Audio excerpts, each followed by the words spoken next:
भूल से भी हम कहें कि याद कर कर भी नहीं, अगर भूल से भी मुख से ओमकार मंत्र निकल जाए, भूल से भी मुख से नमः शिवाय निकल जाए, भूल से भी मुख से ओम नमः शिवाय निकल जाए, भूलवश मुख से शिव नाम निकल जाए, भूलवश मुख से श्री शिवाय नमस्तुभ्यम निकल जाए, भूलवश मुख से हर हर महादेव निकल जाए, भूलवश मुख से देवाधिदेव महादेव का नाम किसी भी रूप में निकल जाए, तो भी वो जीव संसार के किसी भी क्षेत्र में उलझता नहीं है, वो सुलझ कर देवाधिदेव महादेव की ओर आगे बढ़ ही जाता है। वो भटकेगा नहीं। हाँ, ये जरूर है कि थोड़ा परिश्रम करना पड़ सकता है, थोड़ा संघर्ष करना पड़ सकता है, जीवन है मानव का। अब मनुष्य का जीवन है तो संघर्ष तो निश्चित है। पृथ्वी पर अगर जन्म लिया है तो इतना मानकर चलना कि संघर्ष हमको करना पड़ेगा। मेरे राम जी महाराज पृथ्वी पर अगर प्रकट हुए तो उनको भी संघर्ष करना पड़ा। मेरे भगवान कृष्ण अगर पृथ्वी पर प्रकट हुए तो उनको भी संघर्ष करना पड़ा। भारत की भूमि पर जितने संत, जितने साधु, जितने सन्यासी, जितने तपस्वी, जितने साधक, जितने उपासक इस पृथ्वी पर जन्म लेते हैं, उनको संघर्ष करना ही पड़ता, उनको सहन करना ही पड़ता। आप इस अंदाजे से दूर हो जाओ कि दुनिया के लोग आपको छोड़ देंगे, ना ना ना। ईमानदारी से बोलना, किसी ने राम जी पर उंगली उठाने से, कोई राम भगवान पर भी उंगली उठाए तो भी मेरे राम जी महाराज सुनते रहे, क्योंकि उनको मालूम है कि ये मानव की देह है, इसमें श्रवण करना पड़े।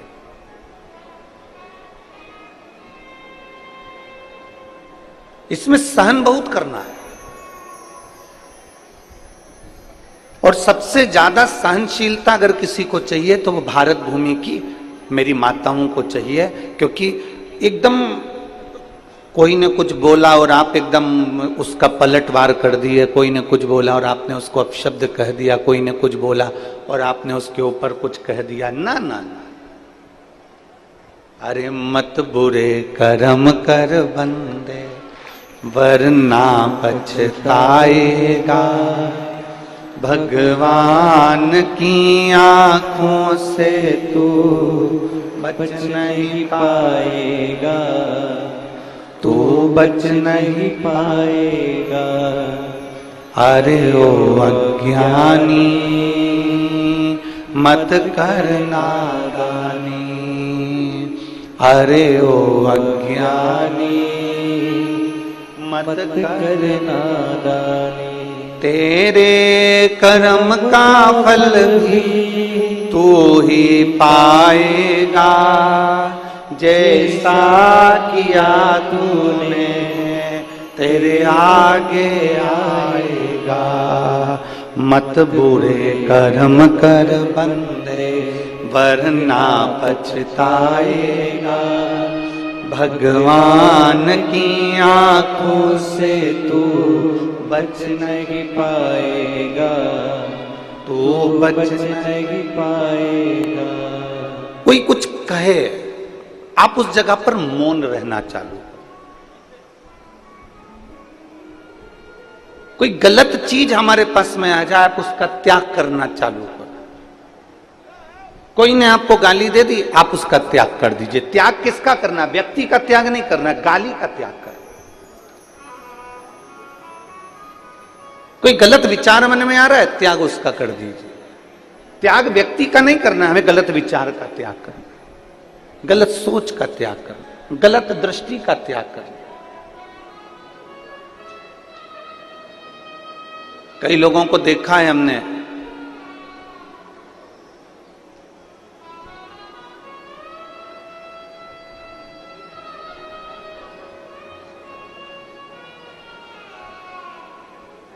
शुगर के डर से शक्कर खाना, बोलो जम के बोलो जरा, शक्कर खाना छोड़ देते हैं। कई लोगों को देखा है हमने, शुगर के डर से, जम के बोलो जरा, शक्कर खाना छोड़ देते हैं। बीपी के डर से, ब्लड प्रेशर के डर से नमक खाना छोड़ देते हैं। बहुत ध्यान देना थोड़ा सा। शुगर का डर लगा तो शक्कर खाना छोड़ दी, बीपी का डर लगा, ब्लड प्रेशर का डर लगा तो नमक खाना छोड़ दिया। तो भगवान से भी डरो और बेईमानी का खाना।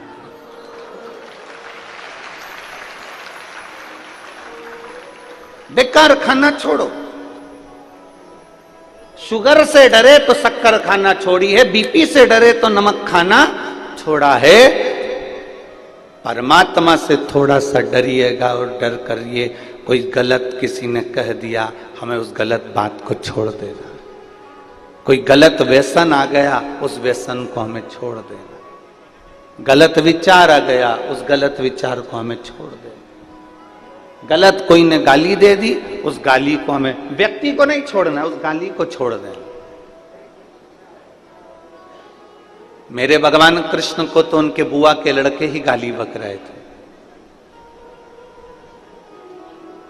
मेरे भगवान कृष्ण को उनके बुआ के लड़के ही गाली बक रहे थे। इतनी गालियां दी गई, इतनी गाली दी गई, भगवान कृष्ण सुनते रहे। सुनते सुनते भगवान कृष्ण से कहा गया कि आपका बुआ का लड़का है, इसको तुम अब हटाओ यहां से, तुम्हारा संबंध खत्म कर दो, तुम्हारी रिश्तेदारी बंद कर दो। भगवान कृष्ण कहते हैं रिश्तेदारी बंद नहीं करूंगा, गाली को दूर कर दूंगा। हम क्या करते हैं, किसी ने हमको गाली दी तो हमने उससे बोलना, अरे जम के तो बोलो जरा, बोलना बंद कर दिया। सास ने गाली दी तो बहू ने तबेले जैसा मुंह बना लिया, भगोने जैसा मुंह बनाया, आज के बाद मैं सास से बात नहीं करूंगा। सास ने तुम्हारे बच्चे को डांट लगाई तो तुमने अपने बच्चे से कह दिया अब मत जाना दादी के पास में। अब दादी के पास जाने की जरूरत नहीं है, तेरी दादी अच्छी नहीं है, तुझे डांटती है ना, तुझे गुस्सा करती है ना, तुझे टॉफी नहीं दिलाती ना, तुझे आइसक्रीम नहीं दिलाती ना। बल्कि बहू को चाहिए कि बच्चे से कहे तेरी दादी बहुत अच्छी है। घर में अगर डांटेगी नहीं ना तो तू अच्छा नहीं बन पाएगा, इसलिए उसका डांटना जरूरी है। हम उसको गलत सीख दे रहे हैं, हम उसको गलत बात बता रहे हैं। किसी ने डांट दिया, हमने उससे बोलना बंद कर दिया। अरे यहां तक शंकर जी के मंदिर में जाऊं ना, बहुत सारी माताएं शिव जी के मंदिर में गई और शंकर जी को जल चढ़ा रही थी, तो किसी ने जम के ठेसा मार दिया ना, एकदम टुल्ला जम के, तो लोग उससे भी बात करना बंद कर दे। कोई अपशब्द कह रहा है तो हमने बात करना बंद कर दी, कोई ने गाली दे दी तो हमने बात करना बंद कर दी, कोई ने आड़ा टेढ़ा बोल दिया तो हमने बात करना बंद कर दी, कोई ने कुछ कह दिया तो हमने बात करना बंद कर दी। शिव महापुराण की कथा कहती है बात करना कभी बंद मत करो। कोई कुछ भी बोले, आग लगे बस्ती में, अपन रहो मस्ती में। क्या किसको रोइए, चादर तान के सोइए। अपने को मतलब नहीं होना चाहिए, अपने को तो खुशी होना चाहिए, अच्छा है हमारे पाप निकल रहे हैं। कोई ने आपको गाली दे दी ना, समझ लेना आपके पाप निकल रहे हैं। कोई ने आपको अपशब्द कह दिया ना, समझ लेना आपके पाप धुल रहे हैं। कोई आपको आड़ा टेढ़ा बोल दिया ना, समझ लेना आपके पाप सब समाप्त हो।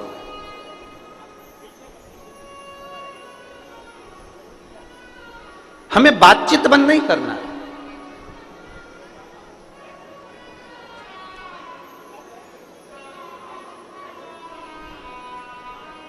भगवान नारायण के चरणों में कौन बैठी रहती है? बोलते जाओ जरा, परतवाड़ा वालों, तुम्हारी आवाज यहां तक आना चाहिए। कौन बैठी है? लक्ष्मी जी। गणेश जी के बाजू में कौन कौन है? रिद्धि सिद्धि। ब्रह्मा जी के बाजू में कौन है? ब्रह्मांड। इंद्र के बाजू में इंद्राणी। केवल एक शंकर भगवान की अर्धांगिनी माता पार्वती जी ऐसी हैं, शंकर जी के मंदिर में जाकर देखना कि दोनों आमने सामने बैठे हुए हैं, बाजू में नहीं है, आमने सामने। क्यों? कारण मैं कुछ कहूं आप सुनना, आप कुछ कहेंगे मैं सुनूंगी, मैं आपके सामने, आप मेरे सामने रहो, जिंदगी भर रहो। और एक आप और हम हैं, जरा सी कोई बात हो जाती है तो कहते आज के बाद तेरा मुंह ही नहीं देखूंगी, तेरा मुंह ही नहीं देखूंगी।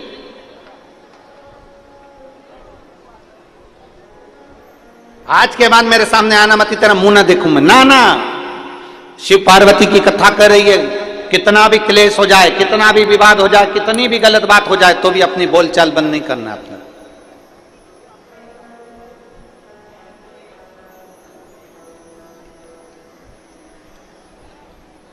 हम क्यों बंद करें?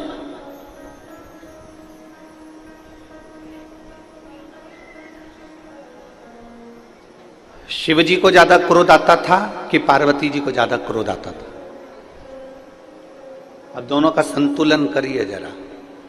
अगर आप मां भवानी का दर्शन करोगे, कालका रानी का दर्शन करोगे, काली माता का दर्शन करोगे, चामुंडा का दर्शन करोगे, तो तुम्हें लगेगा कि किसको क्रोध ज्यादा आता है?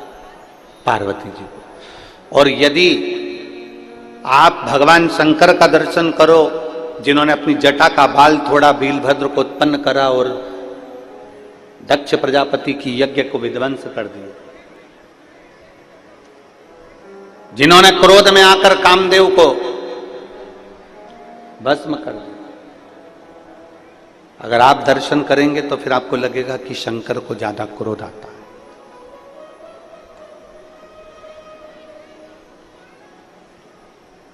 पर एक बार भी शंकर भगवान के मुख से यह नहीं निकला कि पार्वती तुझे क्रोध आता है।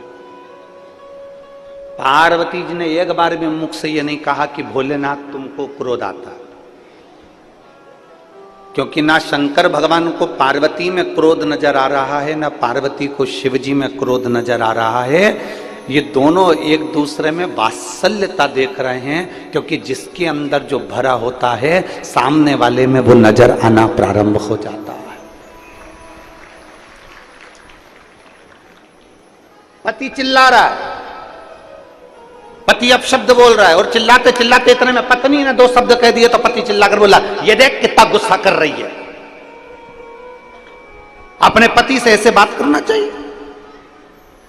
पति पत्नी से कह रहा है। अब यही बात अगर पत्नी पति से कह दे तो तुम पहले अपने आप को तो देखो, तुम कितना गुस्सा कर रहे हो, तुम कितना क्रोध कर रहे हो। दुकान पर रहते हो तो अच्छे रहते हो, बाहर रहते हो तो अच्छे रहते हो, और घर में आते हो तो इतना क्लेश करते हो। बस ये बात पत्नी ने कही, इतने में तो पति ने गाड़ी की चाबी ली, बुड़ बुड़ बुड़ बुड़ पहुंचा।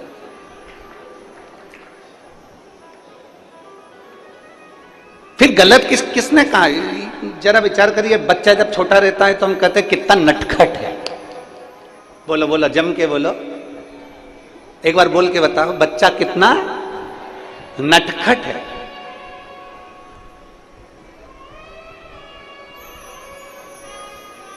केवल बच्चा जब छोटा रहता है तब उसको कहा जाता है कि बच्चा कितना नटखट है। जब बड़ा होता है तो नट सारे ढीले हो जाते हैं, और बुढ़ापे आते आते से केवल खटखट ही रह जाती है।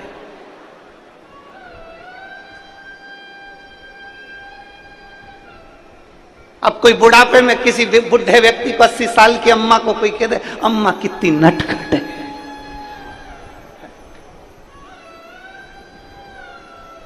अब कोई कहे, हम हमारे जजमान को कह दे श्री ओम प्रकाश जी को कि ओम प्रकाश जी तुम कितने नटखट हो। अब कोई कहे, अवस्था में कोई नटखट कहेगा?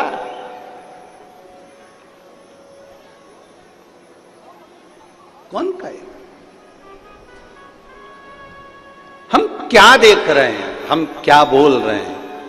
पति को क्रोध आया, उसने पत्नी से कह दिया तू गुस्सा करती है। पत्नी को क्रोध आया, उसने पति से कह दिया तू गुस्सा करती है। पर मेरे देवाधिदेव महादेव, मेरे शंकर, मेरे त्रिकालदर्शी, मेरे कैलाशी, मेरे अविनाशी, मेरे शंभु कभी पार्वती से नहीं कहते कि तू क्रोध करती है, क्योंकि शंकर को मालूम है जब दुष्टों का संहार करना है तो पार्वती का क्रोध करना जरूरी है।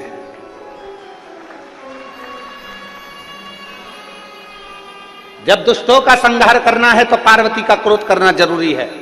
अनायास क्रोध माता पार्वती कभी नहीं करी है। लक्ष्मी जी ने गुस्सा करा, अनायास करा, भगवान नारायण हंस दिए। लक्ष्मी जी को देखकर लक्ष्मी जी को क्रोध आ गया, लक्ष्मी जी ने श्राप दे दिया नारायण को, मैं तुम्हें श्राप देती हूं, तुम्हारा शीश कटेगा और घोड़े का मुंह लगेगा क्योंकि तुम घोड़े जैसे हंसे हो। और भगवान विष्णु का शीश कटा, घोड़े का मुख लगा, हयग्रीव अवतार हो गया। घोड़े का मुख लगा, हयग्रीव अवतार हुआ लक्ष्मी जी के कारण।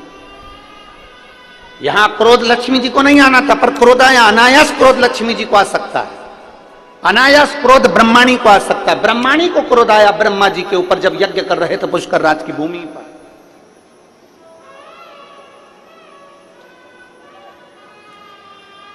ब्रह्माणी को क्रोध आया जब पुष्कर राज की भूमि पर यज्ञ कर रहे थे और ब्रह्माणी के आने में देरी हो गई। जब ब्रह्माणी नहीं आई तब उस समय पर ब्राह्मणों ने गौ माता के मुख से गायत्री को प्रकट कर लिया और प्रकट कर कर फिर वो यज्ञ में जो बिठाया, बिठाने के बाद में स्वयं ब्रह्माणी देवी आ गई और कह दिया, मेरा अपमान कर दिया, मेरी जगह पर तुमने दूसरी नारी को बिठाया, कहीं पर तुम्हारी पूजन नहीं होगी, कहीं मंदिर नहीं होंगे, अगर मंदिर होगा तो केवल एक पुष्कर राज में होगा,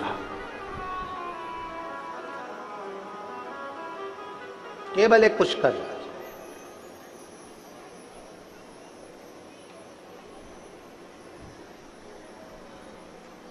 उसके सिवा कहीं मंदिर नहीं।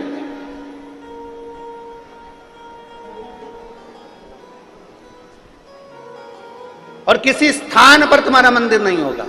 जब ब्रह्माणी ने श्राप दिया तो ब्रह्मदेव कहते, ब्रह्माणी तुम क्या बोल रही हो? ब्रह्माणी कहती है, सुनो ब्रह्मदेव, सारे यज्ञ से बड़ा, सारे दान से बड़ा, सारे पुण्य से बड़ा एक पुण्य होता है और वो कन्यादान होता है। सारे यज्ञ से बड़ा, सारे दान से बड़ा, सारे पुण्य से बड़ा एक पुण्य होता है, वो कन्यादान होता है। इसके सिवा कोई दान बड़ा नहीं कन्यादान के आगे। इसलिए हम हमारी भारत माता की पुत्रियों से, भारत माता की बेटियों से प्रत्येक कथा में निवेदन करते हैं कि मेरी बेटियों, तुम कितनी भी ऊंची पढ़ाई करना, कितनी भी अच्छे ऑफिस में काम करना, पर अपने पिता को कन्यादान का मौका जरूर देना। हम हमारी बेटियों से कहते हैं कि आप कितने भी अच्छे पढ़ लो, अच्छे ऊंचे से ऊंचे स्कूल में पढ़ो, ऊंचे से ऊंचे कॉलेज में पढ़ो, अच्छी एजुकेशन आप धारण करिए, खूब अच्छे अच्छे अहदे पर, पद पर मेरी बेटियां बैठे, पर इतना याद रखना अपने पिता को कन्यादान का मौका जरूर देना। जरा सी चाउमीन के चक्कर में और 10 रुपए के पेट्रोल और डीजल के चक्कर में और भुड़ भुड़ के चक्कर में, किसी एरे गिरे नत्थु खेरे के चक्कर में मत आ जाना। अपने माता पिता को कन्यादान का मौका जरूर देना।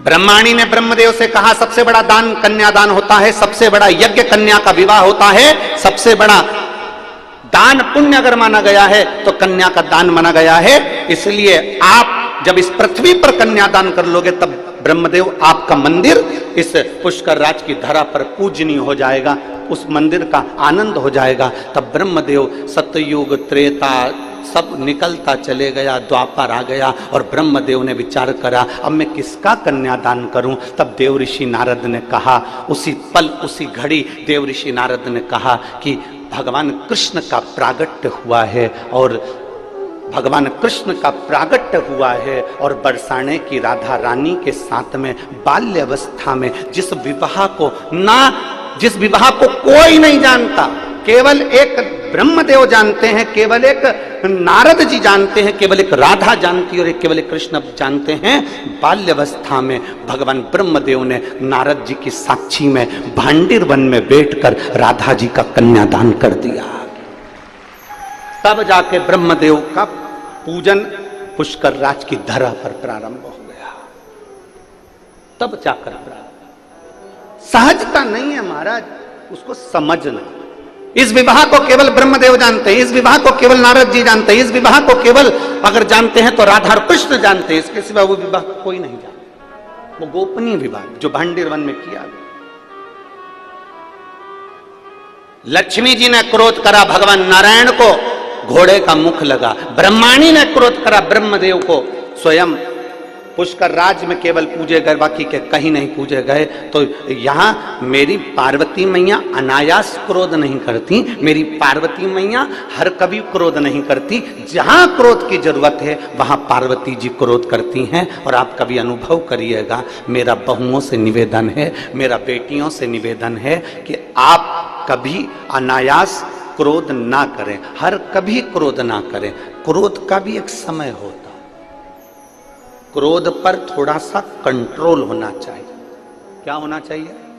जम के बोलो जरा, कंट्रोल। बेडरूम होता है घर में, बोलो बोलो जम के बोलो। वो मेरी परतवाड़ा की जीजी बोलो, घर में बेडरूम होता है, जम के तो बोलो। ड्राइंग रूम होता है, वॉशरूम होता है, ठीक है। तो फिर घर में एक रूम कंट्रोल रूम भी होना चाहिए।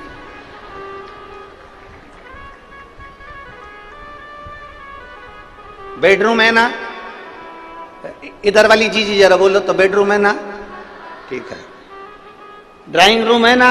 ओ जी हो, है ना? वॉशरूम है ना? तो फिर कंट्रोल रूम भी हो।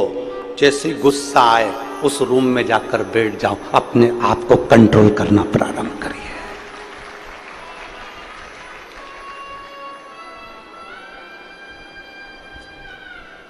मुख पर गालियां आए उस रूम में जाकर बैठ जाओ, गालियों पर कंट्रोल होना जरूरी है।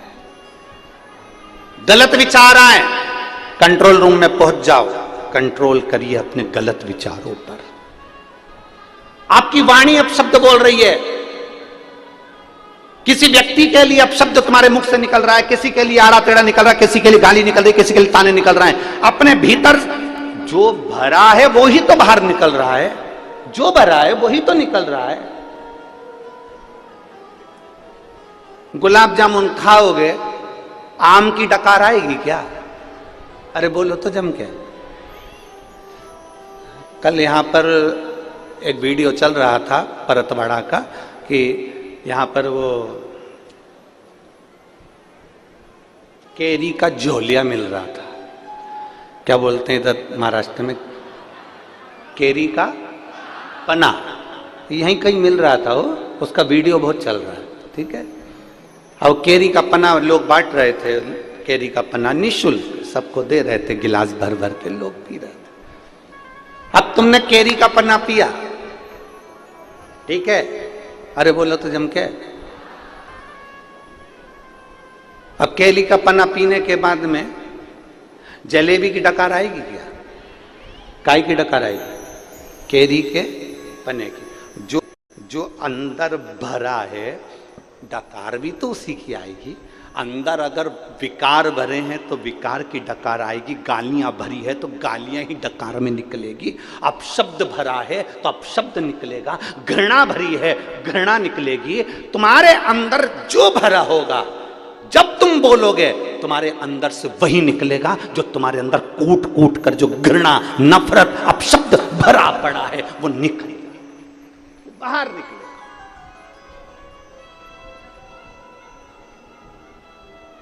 कोई व्यक्ति बहुत अच्छा बोल रहा है, समझ लेना उसके अंदर अच्छाई भरी हुई है। कोई व्यक्ति बहुत अच्छी व्यवहार कर रहा है, समझ लो उसके अंदर व्यवहार अच्छा भरा हुआ।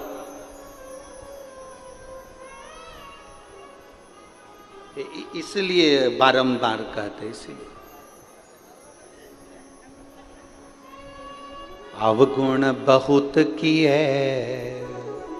दयालु मैंने अवगुण बहुत किए, और मुख तो दिया रे तूने दाता बन के, मुख तो दिया रे तूने दाता बन के, पर कभी नहीं भजन कियो दयालु मैंने अवगुण बहुत किए। मुख तो तूने दाता बनकर दे दिया, पर मैंने इस मुख से केवल 24 घंटे लोगों की बुराई निंदा अपशब्द ताने गालियां आड़ा टेढ़ा बोलता रहा। और कान दिए रे तूने, बोलो बोलो बोलो, दाता बन के, पर कभी नहीं सत्संग सुनो। जब भी सुना केवल चुगली, केवल बुराई, केवल अपशब्द, केवल ताने, केवल गाली, केवल आड़ा टेढ़ा। और नयन दिए रे तूने, बोलो बोलो जम के बोलो जरा, दाता बन के कभी नहीं दर्शन कियो, केवल दूरदर्शन कियो। दर्शन नहीं, केवल दूरदर्शन कियो। चित्र अच्छा देखोगे तो चरित्र भी अच्छा होगा। ये बहुत सारे सीरियल, बहुत सारे नाटक टीवियों में आते हैं, बहुत सारे सीरियल। एक लड़की ने शादी कर ली, एक जगह से उसने थोड़ा बहुत धन दौलत लेकर छुटकारा कर लिया, दूसरी जगह शादी कर ली, फिर उसने तलाक कर लिया, तीसरा पति मिला, उसने भी उसको अपशब्द किया, उसने उसको भी छोड़ दिया, चौथा पति विदेश में ढूंढा, उससे शादी कर ली, उसके साथ जाने की तैयारी कर ली। वहीं पे बेटा बेटी सब नाटक देख रहे थे। उन्होंने सोचा ऐसा होता है, पर नाटक में वो हो सकता है, पर ओरिजिनलिटी में तो बेटी केवल एक के घर ब्याह कर जाए और वहां अच्छे से रहे, ये माँ बाप की आशा रहती है, ये माता पिता की आशा रहती है। बेटी जाए ब्याह कर, उसका पति आदर करे, उसका पति सम्मान करे, उसका पति सत्कार करे।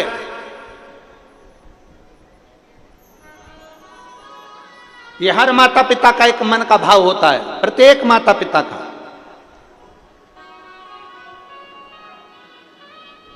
इसलिए शिव महापुराण की कथा कहती है, तीन चीजें भगवान शंकर के साथ माता पार्वती का विवाह करते समय, भगवान शंकर के साथ विवाह करते समय भगवान हिमालय राज ने शंकर भगवान में तीन चीजें देखी।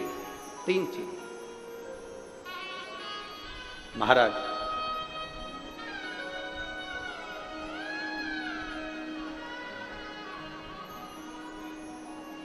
पार्वती जी के पिता हिमालय राज ने शंकर जी के साथ विवाह करते समय तीन चीजें देखी। प्रत्येक घर के पिता को अपनी बेटी की शादी करते समय तीन चीजें देखना चाहिए। पहला, संपत्ति मत देखना, कुल देखना, अच्छा कुल है कि नहीं, इसके घर में कहीं लड़कियों के साथ, बहुओं के साथ अत्याचार तो नहीं हो रहा है, इसके घर में बेटियों के साथ में अपशब्द तो नहीं बोले जा रहे। हिमालय राज ने पार्वती जी का विवाह करते समय तीन चीजें देखी थी। प्रत्येक घर का पिता बेटी की शादी करते समय तीन चीजें देखे। संपत्ति मत देखना, तुम्हारी बेटी के भाग्य में संपत्ति होगी तो वो ढेरों की संपत्ति बनवा देगी, और अगर भाग्य में नहीं होगी तो पेट्रोल पंप भी बिगवा देगी। उसका क्या? अगर संपत्ति देखोगे, चार चार पांच पांच गाड़ी देखकर लड़की की शादी कर दी, पेट्रोल पंप देखकर लड़की की शादी कर दी, दुकान देखकर लड़की की शादी कर दी, और मालूम पड़े वो धीरे धीरे धीरे धीरे लड़का ना जाने कौन से दोस्तों की संग बैठ गया, और मालूम पड़े एक बार शेयर मार्केट में बैठा, डब्बा गोल करके आ गया, पूरा पेट्रोल पंप, गाड़ी ने बंगला सब 2 मिनट में चले गया। इसलिए शास्त्र कहता है संपत्ति मत देखो, बेटी की शादी करने से पहले कुल देखिए। दूसरे नंबर पर बेटी की शादी करने वाले पिता को दूसरी चीज देखना चाहिए जो हिमालय राज ने देखा। चेहरा मत देखना, लड़के का चरित्र देखना कि वो बेटी के लायक है कि मालूम पड़े हैंडसम, स्मार्ट। अब स्मार्ट तो फोन भी होता है, क्या करे? तो क्या फोन से शादी कर लोगे? स्मार्ट है नहीं, स्मार्ट तो फोन भी होता है। हिमालय राज जी ने अपनी बेटी पार्वती का विवाह करने से पहले तीन चीजें देखी। पहला, उन्होंने संपत्ति नहीं देखी, कुल देखा। दूसरे नंबर पर उन्होंने चेहरा नहीं, अब आपको बोलना है, क्या देखा? चरित्र देखा। लड़का कहीं गलत पीने खाने में तो नहीं, व्यसन में तो नहीं, बेकार जगह तो नहीं जाता, कहीं और इसका संबंध तो नहीं। मालूम पड़े हमारी बेटी जिंदगी भर रोहे कि मालूम चेहरा तो अच्छा था, स्मार्टफोन जैसा था, नजर भी अच्छा आ रहा था, कभी कभी एप्पल जैसा भी था, पर बेटी को दुख हो तो क्या मतलब का वो एप्पल का फोन किस काम का जब तुम्हें चलाना ही नहीं आए? तो बोलो तो सही ईमानदारी से, क्या काम का? गांव का कोई व्यक्ति बेचारा फसल का काम करे ना, जो जमीन में खेती बाड़ी करे, उस व्यक्ति को कोई बहुत बड़ा एप्पल का फोन दे देनी तो वो तो जाके कह दे छोरा से मेरे को नहीं चाहिए, मेरे से चले ही नहीं, मारे तो कीपैड ला के दे दे, छोटा सा नंबर दबाऊं और बात हो जाए और बाद में बात खत्म, मेरे से तो बस इतना सा चले। अभी भी यहाँ पर कई माताएं ऐसी बैठी है, कई माताएं बैठी है जिसको बड़ा बड़ा फोन चलाना नहीं आता, तो छोटा सा फोन से काम चला ले। भले उसका लड़का 10,000 20,000 का चला है, पर वो तो वो 500-700 का चला ले, बहुत है होता बहुत।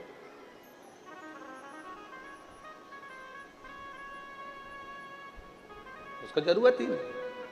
चेहरा मत देखना, क्या देखना? चरित्र देखना। शिव महापुराण की कथा कहती है उसका धन नहीं, उसकी कमाई नहीं। शिव महापुराण की बात कथा कहती है, तीसरे नंबर पर कहती है कि उसका धन वैभव सब अलग चीज है। तीसरे नंबर पर शिव महापुराण हिमालय राज की कथा कहती है पार्वती जी के विवाह के लिए कि लड़के की संगति देखो, संग किसका है? ए मेरी परतवाड़ा की जीजी और जितने भारत भूमि के जितने भक्त शिव महापुराण की कथा को इस परतवाड़ा की धरी से श्रवण कर रहे हैं, इस भूमि से सुन रहे हैं, जो अपने आस्था चैनल पर, फेसबुक, यूट्यूब पर, मोबाइलों पर इस कथा को सुबह 9:30 बजे से 12:30 बजे तक सुन रहे हैं, उनसे निवेदन करेंगे 3 चीजों का स्मरण आपके जीवन में रहे। एक, धन मत देखो, कुल देख लो। दूसरा, संपत्ति मत देखो, लड़के की संगति देख लो। और तीसरा, चेहरा मत देखो, चरित्र देख लो, तो तुम्हारी लड़की कभी दुखी नहीं हो सकती, वो सुखी ही रहेगी, सुखी रहेगी।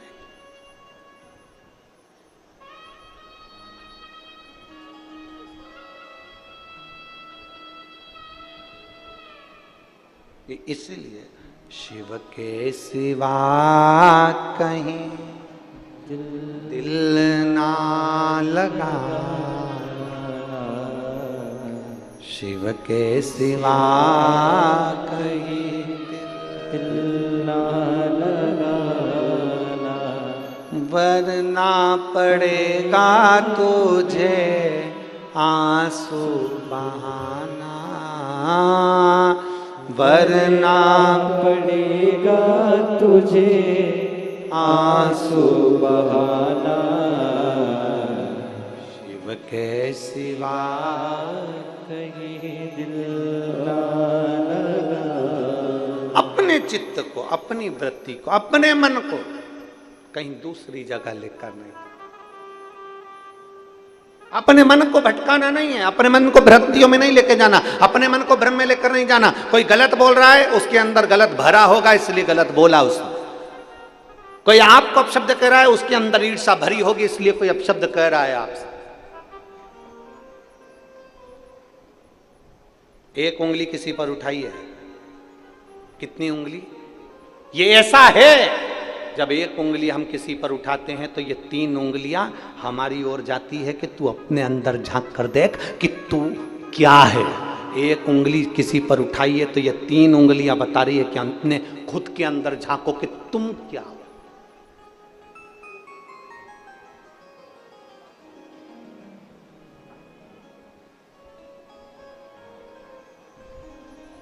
सास बहू की गलतियां निकाले, बहुत निकाले, खूब निकाले। ईमानदारी से बोलना, सास अगर बहू की गलती निकालती रहे और अपनी पड़ोसन उनको, अड़ोसन उनको, रिश्तेदारों को, ननंद को, जेठानी को, जेठानी को, सबको गलतियां बताती रहे, एक दिन ऐसा आएगा कि पूरे मोहल्ले के लोग कहेंगे बहू ऐसी नहीं है, सास गलतियां निकालती है तो सास ही गलत। बहू दिन भर सास की गलतियां निकालती रहे, जब मायके जाए तब गलती, जब जाए तब गलती, बहन आए तो गलती बताए, कोई आए तो गलती, पति को गलती बताए। तो एक दिन ऐसा आता है कि लोग भी समझ जाते हैं सास गलत नहीं, गलत ये है। आप एक उंगली किसी पर उठाइए, उसमें से गलतियां छांटना प्रारंभ करिए। एक उंगली किसी पर उठाइए, ये 3 उंगलियां आपकी ओर जाकर बताती है कि तुम अंदर से क्या हो, तुम्हारे भीतर भरा क्या है, तुम कैसे हो। ये 3 उंगलियां बताती है कि तुम्हारे अंदर कितना क्या भरा पड़ा है। शिव पुराण कहती है ना सास बुरी होती है ना बहू बुरी होती है, कुछ समय का चक्र होता है जो बुरा होता है, उसको टल जाने दो, दोनों में एक दिन प्रेम जरूर बढ़ेगा।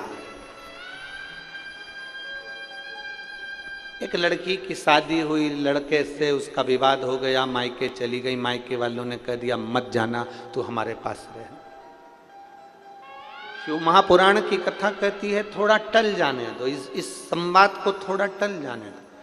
लड़का लड़की में विवाद हुआ है ना, थोड़ा समझाओ, कोई बात नहीं बेटा, चल हम बैठते हैं, बात करो, अच्छे से रहो, दोनों अच्छे से रहो, प्रेम से रहो। विवाद हुआ है, अभी नए नए जुड़े हुए, 1 साल हुआ शादी का, 2 साल हुआ, 3 साल हुआ, थोड़ा समय लगेगा, कम से कम 5-6 साल इंतजार करो, इसके बाद निर्णय पर पहुंचना। इतनी जल्दी निर्णय मत ले कि मुझे अब इसके साथ रहना ही नहीं। बहुत समय तुम मायके में रह रही है, जा ससुराल में ले। हो सकता है बेटी को समझाओ, तू एक बार विवाद कर कर आ गई, मान लो तेरे को ऐसा पति मिला और तूने तलाक भी ले लिया, तो हो सकता है तो दूसरी शादी करे और वो भी ऐसा ही निकल गया, तो क्या जवाब था। थोड़ा समझाओ, थोड़ा समझाने का प्रयास करिए, थोड़ा कहने का प्रयास करिए। हाँ, जब बेटी के लायक लड़का ना हो और तुम्हें लगे कि ये बेटी के लायक नहीं, सही में हाथ उठाता, मारता, ठोकता, गाली देता, अपशब्द कहता, इज्जत नहीं करता, सम्मान नहीं करता। कितनी बड़ी बात, एक बुजुर्ग व्यक्ति मरते मरते 4 बातें अपने लड़के को कहकर चले गए।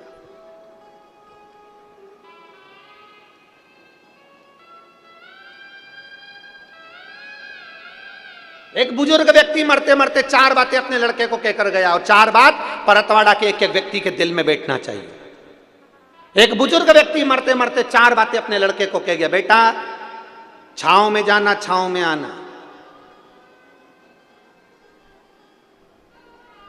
बेटा घर में चमड़े की एक दीवार रखना। पहली बात क्या बोली, बेटा जम के बोलो परतवाड़ा वाले, छांव में आना, छांव में जाना, घर में एक चमड़े की दीवार रखना। तीसरी बात कही, मीठा ही मीठा खाना, मीठा ही मीठा। और चौथी बात कही, अपनी पत्नी को डांटना है तो बांध के डांटना, अपनी पत्नी को डांटना है तो बांध कर डांटना। ये 4 बातें बुजुर्ग कहकर चले गया। लड़के ने अमल करना प्रारंभ कर दिया। छांव छांव जाओ, छांव छांव आओ। तो लड़के ने क्या करा, अपनी दुकान तक, अपने घर से लेकर दुकान तक टेंट लगवा दिया। छांव में जाता, छांव में आता। लड़के ने सुना पिताजी ने कहा कि चमड़े की दीवार घर में रखना, तो जब गांव में कोई भैंस मरी, उसका चमड़ा लाकर उसने निकलवा के अपनी दीवार पे टांग दिया। चमड़े की दीवार हो गई, बदबू मारने लगा घर। तीसरी बात, मीठा ही मीठा खाना, इतना मीठा खाया कि शुगर हो गई। और चौथी बात, अपनी पत्नी को पहले बांधता फिर डांटता। एक दिन पत्नी छूटकर अपने मायके चली गई और अपने पिता से कहा, पिताजी से कहा, पापा मुझे नहीं जाना, बहुत गंदा माहौल है।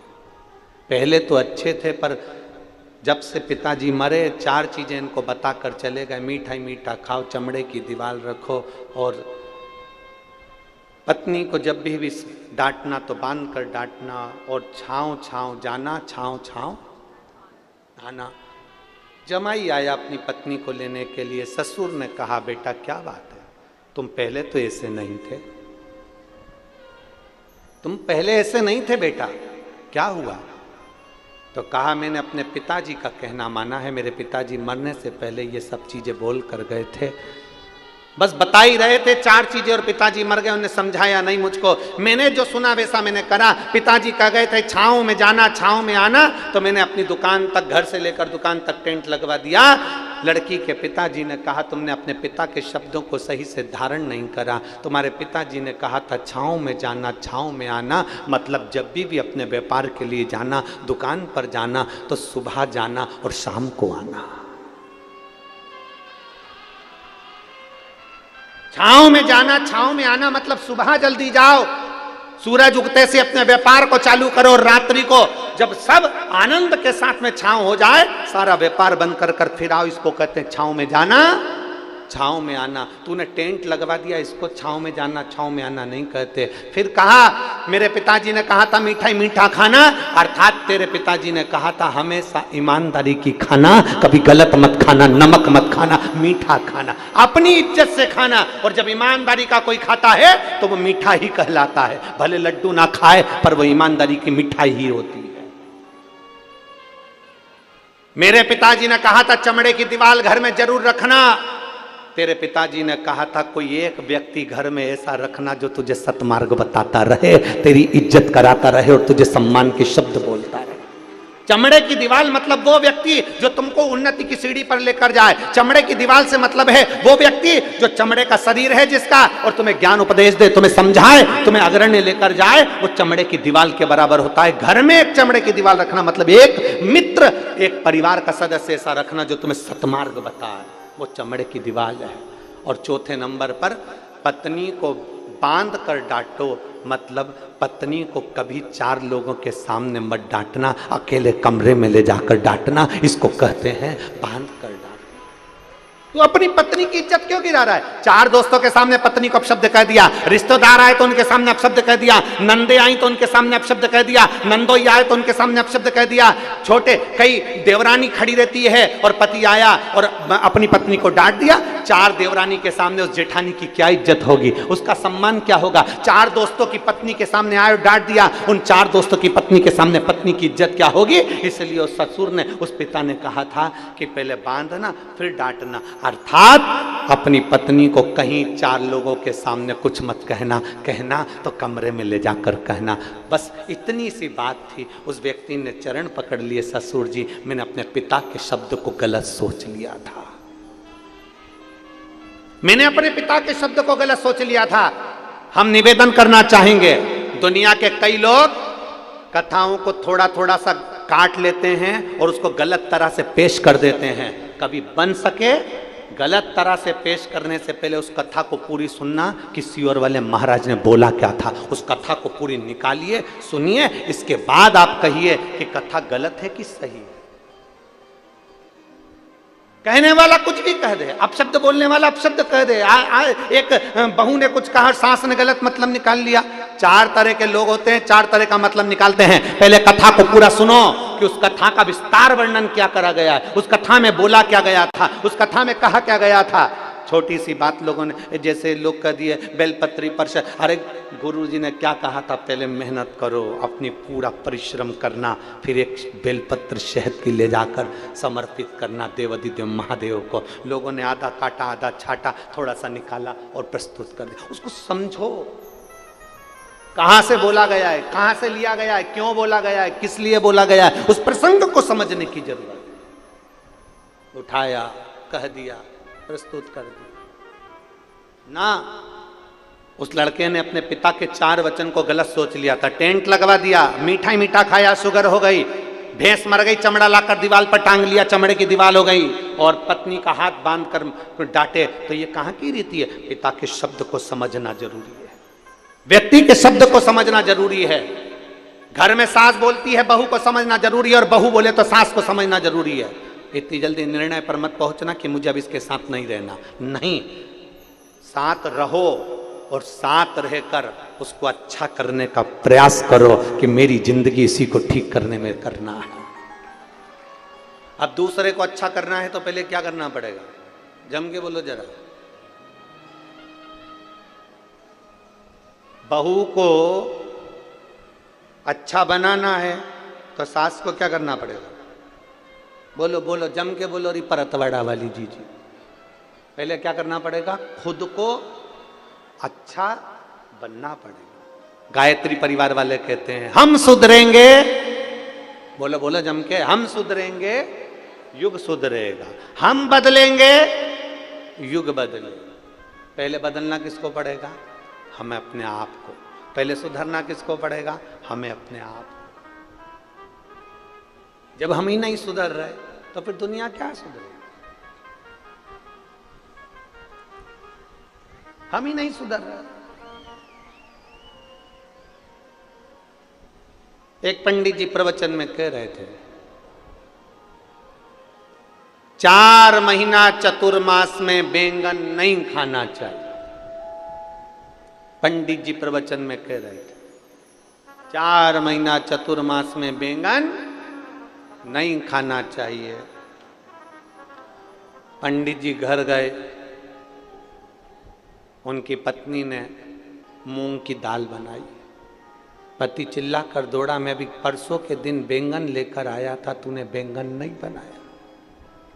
पत्नी बोली, तुम्ही ने तो प्रवचन में कहा था कि चतुर्मास में 4 महीना बैंगन नहीं खाना चाहिए। पति माथा ठोक कर बोला, चौकी की कथा को चूल्हे तक क्यों लाई? वो तो मैं प्रवचन में कह रहा था, तूने अपने आप में अमल कर लिया। हम जो कहें पहले अपने आप में अमल करना चाहिए। हम जो बोले पहले अपने आप पर अमल करना चाहिए। हम बहू को कह रहे हैं, बेटा ऐसा रहिए, बेटा ऐसा करिए। हम खुश हो रहे हैं अपने जमाई को देखकर। यहां जितनी माताएं बैठी हैं सब अपने जमाई को देख के बड़ी खुश होती हैं। मेरा जमाई इतना बढ़िया, मेरी लड़की को रोज घुमाने ले जाता है। मेरा जमाई इतना बढ़िया, मेरी बेटी कह दे तो मायके लेकर आता है। और वही की वही जो तुम्हारा जमाई कर रहा, वही की वही तुम्हारा छोरा तुम्हारी बहू के साथ करे तो क्यों बुरा लगे? फिर क्यों बुरा लगता? मेरा जमाई मेरी बेटी को मायके लेकर आता है, मेरा जमाई मेरी बेटी को रोज घुमाने ले जाता है, और तुम्हारी बहू को तुम्हारा बेटा रोज गाड़ी पे घुमाने ले जाए तो तुम्हारा मुंह भगोड़ा हो जाए। दूर के ढोल, अरे बोलो तो परथवाड़ा वालों, दूर के ढोल सुहावने। तुम्हारा जमाई बेटी को आइसक्रीम खिलाए तुम्हें अच्छा लगे, मेरा जमाई हीरा। और तुम्हारा बेटा तुम्हारी बहू को आइसक्रीम खिलाए तो जीरो। वो भी तो किसी का जमाई है, वो भी तो किसी की बेटी है। जब तुम्हें मेरा जमाई मेरी बेटी को जब घूमने जाए ना तब गाड़ी दिलाए, जब घूमने जाए वो क्या बोलते हैं, एयर रिंग दिलाए, एयर रिंग। जब घूमने जाए तब उसको अंगूठी दिलाए। और तुम्हारी बहू को तुम्हारा बेटा दिलाए तो बड़े खुश हुआ करो कि जैसे आज आपके जमाई की बात सुनकर आपको गर्व होता है, उसी तरह मेरी बहू के घर के लोगों को भी मेरे बेटे को देखकर गर्व होना चाहिए।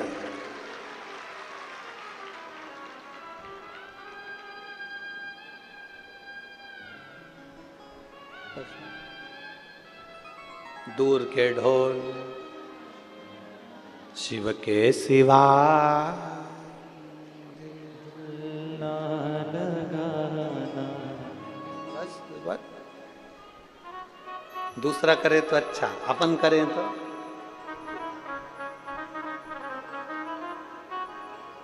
अपन करें तो बेकार। स्वयं को सुधारिए।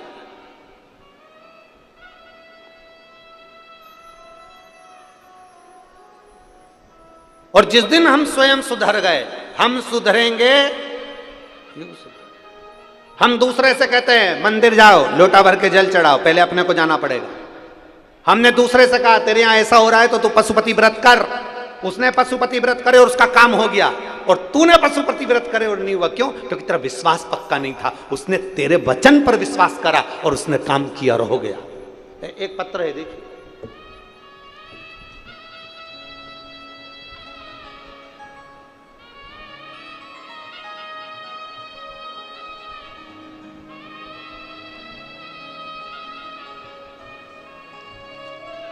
मेरा नाम प्रियंका नंद किशोर मुच्छेकर है। मैं आकोट जिला अकोला की रहने वाली हूँ। कहीं बैठी हो तो हाथ हिला सकती हैं, अगर कहीं बैठी हो तो हाथ हिला सकती हैं। मेरा नाम प्रियंका नंद किशोर मुच्छेकर है। मैं आकोट जिला अकोला की रहने वासी हूँ। कहीं बैठी हो तो अपना हाथ हिला सकती हैं। आकोट, जिला अकोला की रहने वाली हूं। मेरा मोबाइल नंबर ये है। मैं 11 साल से नौकरी के लिए स्पर्धा परीक्षा दे रही थी, पर मेरा कहीं पर नहीं हुआ। फिर मैंने 11 साल एग्जाम देने का प्रयास किया। एग्जाम देने के बाद मेरा जब सिलेक्शन नहीं हुआ तो मैंने परीक्षा देना बंद कर दिया। मैंने परीक्षा देना बंद करी क्योंकि मैं परीक्षा में फेल हो जाती थी। 2022 में मेरी माँ ने मुझे शिव महापुराण की कथा टीवी पर सुनाई, कथा के बारे में बताया। मैंने बोला, माँ ऐसा महाराजों तो ढेर सारी बातें बोलता रहता है, क्या होगा? मेरी माँ ने कहा, वो सियोर वाला महाराज कहता है कि हिम्मत मत हारना, एक बार फिर परीक्षा दे और फॉर्म भर। 11 साल परीक्षा देने के बाद में मैंने फॉर्म भरना बंद कर दिया, पढ़ना बंद कर दिया। तब आपकी कथा सुनकर मुझे बल आया। आप कहते हो हिम्मत मत हारना, महादेव तुम्हारा साथ देगा। एक बार नहीं, 4 बार अगर परीक्षा देना है तो 5 बार दो और बाबा के ऊपर भरोसा रखो। मैंने अपनी माँ के कहने पर टीवी पर कथा सुनना प्रारंभ करी और फिर मैंने पशुपतिनाथ का व्रत किया। एक बार मेरा पशुपति व्रत पूरा हो गया, उसका कोई फल नहीं मिला। मेरी माँ कहती है कोई बात नहीं, दूसरी बार फिर कर। 2 महीने बाद मैंने पशुपतिनाथ का फिर व्रत करा, पर मेरा उस व्रत से भी कोई सिलेक्शन नहीं हुआ। तब मेरी साथ की सहेलियों ने कह दिया, व्रत करने से अगर किसी को सिलेक्शन हो जाता तो ना जाने कितनों का हो जाता। तब मैंने व्रत नहीं करा, पर मेरी माँ ने कहा एक बार फिर व्रत कर। तब मैंने तीसरी बार व्रत करा और बाबा की कृपा का क्या गुणगान करूं। आज मैं सरकारी स्कूल में शिक्षक के पद पर मेरी एडमिशन हुआ। मैं बाबा को धन्यवाद देती हूँ। कहीं बैठी हो, मेरा नाम प्रियंका नंद किशोर मुझे कर है। मैं आकोट जिला अकोला की निवासी हूँ और मेरा मोबाइल नंबर ये है। आई हैं क्या? पीछे हैं, एक बार हाथ हिलाओ, दिख जाएगी। कैमरे में कैच कर लो तो टीवी पर दिख जाएंगी, हमको तो नज़र नहीं आ रही यहाँ से। हाँ ठीक है, दिख गए हो। एक बार वापिस हाथ हिला दो। हाँ ठीक है, दिख गए हो। श्री शिवाय नमस्तुभ्यम। बधाई आपको बहुत बहुत। प्रयास करो, थोड़ा थोड़ा संघर्ष करना पड़ सकता है, थोड़ी मेहनत करना पड़ सकती है, पर आगे बढ़ने का प्रयास करें। दुनिया के लोग कितनी भी टांग खींचे, दुनिया के लोग कितना भी अपशब्द कहे, दुनिया के लोग कितना भी ताना दें, आपकी जब गरीब परिस्थिति रहती है, आपके जब दुख का समय रहता है, दुनिया का कोई व्यक्ति तुम्हारा साथ देने नहीं आता। तब तुम्हारे भीतर का विल पावर, तुम्हारे भीतर की हिम्मत तुम्हें अंदर से आकर बोलती है कि चिंता मत करना, तेरा काल अधिपति महाकाल तेरे साथ खड़ा है, बढ़ आगे। भगवान शिव का चरित्र कहता है, देवरी ने महादेव का संवाद कहता है।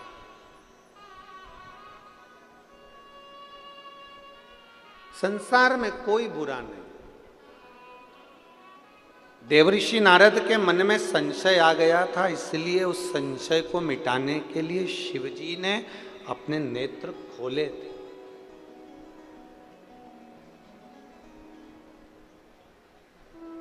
संशय को मिटाना। कभी कभी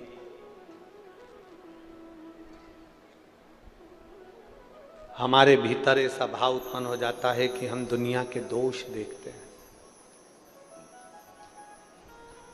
देवऋषि नारद ने भी देखा है।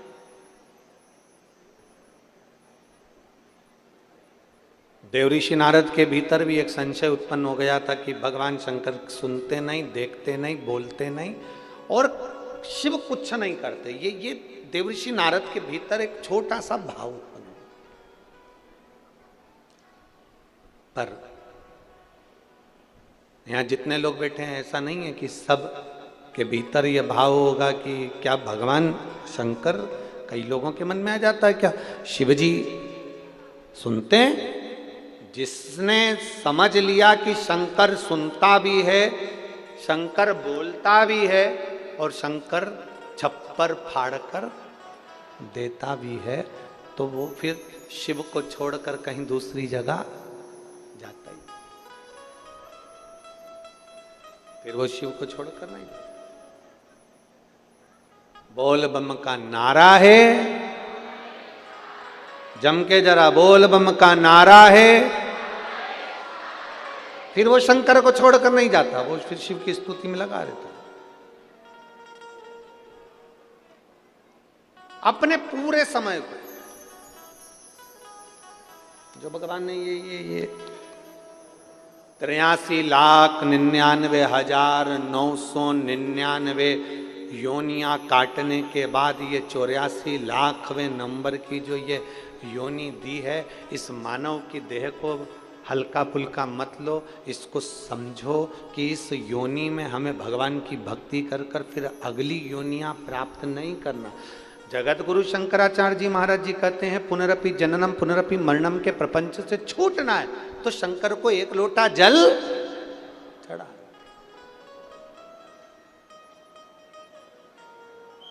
और यह मत सोचना कि बहुत बड़ा शिवालय मिले, बहुत बड़ा शंकर का मंदिर मिले, वहीं जाकर जल चढ़ाएंगे। ना ना ना, तुम्हारे घर के करीब में, तुम्हारे घर के पास में, तुम्हारे घर के नजदीक में जो शिवालय, वहां जाकर जल चढ़ा, वहां चले जाओ।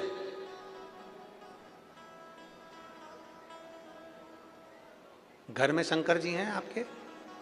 किस किस के घर में है? जरा हाथ उठाओ तो जरा। सबके यहाँ है? रखो रखो, बहुत बढ़िया। हमने एक बार पहले बात कही थी, कई लोग एक प्रश्न करते हैं कि गुरुजी क्या घर में केवल एक ही शंकर जी रखना चाहिए? क्या घर में एक शिवलिंग रखना चाहिए कि दो रखना चाहिए? कितने कितने शिवलिंग हम घर में रख सकते? तब हमने शिव महापुराण के माध्यम से वर्णन किया था, तुम्हारे घर में एक शिवलिंग है, दो शिवलिंग है, तीन शिवलिंग है, चार शिवलिंग है, 5 शिवलिंग है, सब चलेगा। तुम्हारे घर में 10 शिवलिंग है, वो भी चलेगा। तुम्हारे घर में 11 शिवलिंग है, वो भी चलेगा। तुम्हारे घर में 12 शिवलिंग है, वो भी चलेगा। सारे देवी देवताओं की मूर्तियां 1 या 2 चल सकती है, पर शंकर का शिवलिंग तो अनगिनत तुम्हारे घर में रह सकता है। वो शंकर तुम्हारे घर में जितना है, उसमें ये मत सोचना कि मेरे घर में एक है तो मैं एक ही रखूं, 2 है। हाँ, ये भी जरूरी है कि ज़्यादा बढ़ाने की जरूरत नहीं, जान करके मत बढ़ा। तुम्हारे घर में है, सास के समय का है, तुम कहीं गई थी, ले आई थी, रखा है, ठीक है, सेवा कर रहे हो, ठीक है। अब कई लोग कहते हैं गुरुजी अगर शंकर भगवान का शिवलिंग है तो उसका रोज पूजन जरूरी है। हम कहते हैं अगर मान लो कहीं जाना है, कहीं जाना है और घर में शिवलिंग है तो उस पर एक बेलपत्र चढ़ाकर तुम 10 दिन के लिए भी चले जाओगे ना, तो भी मेरा शंकर कभी तुम्हारे ऊपर रुष्ट नहीं होगा। मेरा शिवजी कभी नहीं कहेगा कि तूने मेरे ऊपर जल नहीं चढ़ाया। वो प्रसन्न की प्रसन्न ही रहेगा, वो प्रसन्न की प्रसन्न ही रहेगा। उसकी प्रसन्नता कम नहीं होगी, वो प्रसन्नता का भाव उसके अंदर रहेगा। अब दुनिया के लोग कहते हैं कई बार कि शंकर जी गुस्सा कर देते हैं, अगर तुम ऐसा नहीं करोगे तो भगवान शंकर क्रोध कर देंगे। कई लोग कहते हैं तुमने पशुपति व्रत ऐसा कर दिया इसलिए शंकर जी ने क्रोध कर दिया। ना ना ना, तुमने क्रोध, शंकर भगवान अपने भक्त पर कभी क्रोध करते ही नहीं है। जैसे घर का दादा अपने पोते पर कभी क्रोध नहीं करता, थोड़ा बहुत अगर चिल्ला भी देगा ना तो बाद में उसको गोदी में बिठाकर अपनी जेब में से 5 रुपए निकाल के टॉफी का दे ही देता है, वो दे ही देता। एक बार दोनों हाथ उठाकर हर हर महादेव, वो दादा है, वो पिता है, वो कभी अपशब्द कहता ही नहीं।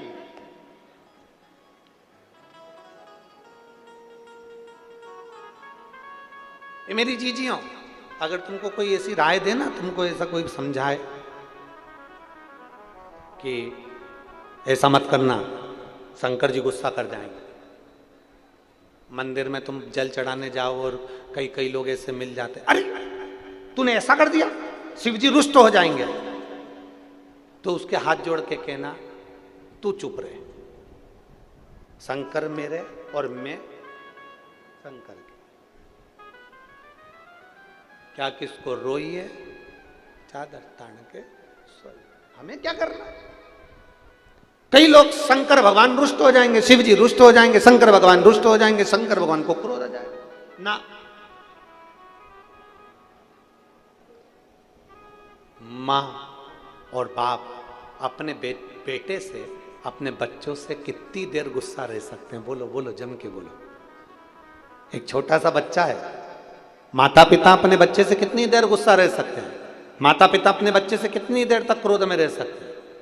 कितना क्रोध करेंगे, कितना गुस्सा करेंगे? थोड़ी देर का क्रोध, थोड़ी देर का गुस्सा। मेरा देव अधिदेव महादेव तो बाहें फैलाकर खड़ा रहता है। जैसे आपको पहले कथा में कहा था, एक पिता के दो पुत्र और दोनों पुत्र, एक पिता के दो पुत्र और बड़ा पुत्र कह रहा है पापा मुझे तुम्हारे साथ में नहीं रहना, मुझे तुम्हारे साथ नहीं रहना, मुझे तुम्हारे साथ रहना ही नहीं है। और शंभु शरणे पड़ी मांगू घड़ी रे दुख काटो दया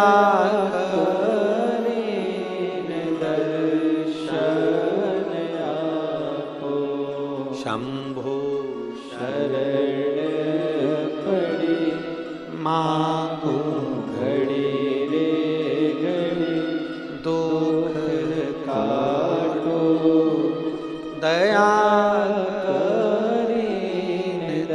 दर्शन। एक पिता के दो पुत्र हैं। बड़ा पुत्र कह रहा है मुझे तुम्हारे साथ नहीं रहना, मुझे मेरा जायदाद का हिस्सा दो, मुझे जाने दो। पिताजी ने प्रॉपर्टी के 3 हिस्से कर दिए, एक हिस्सा खुद का, दूसरा बड़े बेटे का, तीसरा छोटे बेटे। जायदाद का हिस्सा लिया, बड़ा बेटा शहर चले गया और बड़ा बेटा शहर गया और बड़ा बेटा जैसे शहर में जाता है उसके मित्र बन जाते हैं, जैसा हमने पहले कथा में कहा, ताली, थाली और प्याली। सब बर्बाद हो गया। बर्बाद होकर कुछ नहीं बचा। जब बर्बाद होकर कुछ नहीं बचा तो अपने घर को जाने को आतुर हुआ।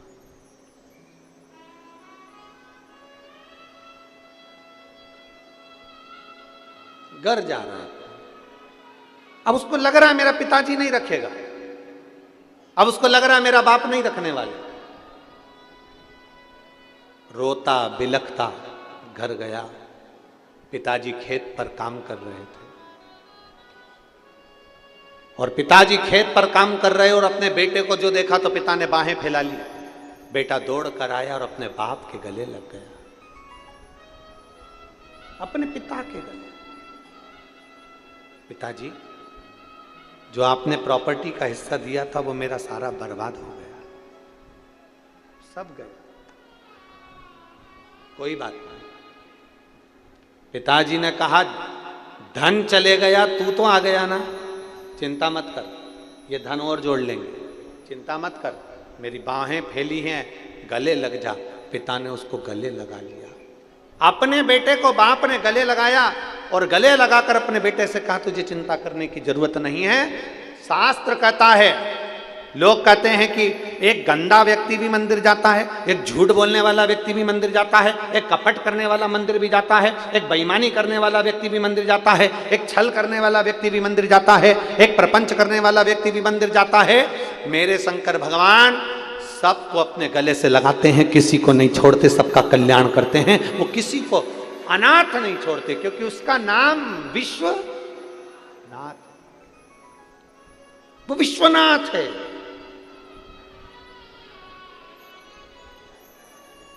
और मेरे भोले तेरा सहारा है, मेरे भोले तेरा सहारा है, मेरी नैया का तू किनारा है, मेरी नैया का तू मेरे भोले तेरा सहारा है, मेरे भोले तेरा सहारा है,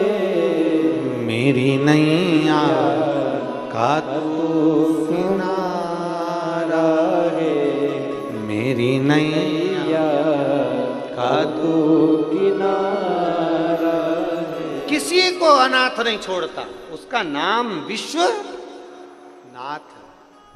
एक बार भाव से बोल विश्वनाथ भगवान की जय। किसी को नहीं छोड़ता, किसी। बस फिर निवेदन है, बेडरूम है, वॉशरूम है, ड्राइंग रूम है, उसी तरह एक जम के बोलो जरा, कंट्रोल।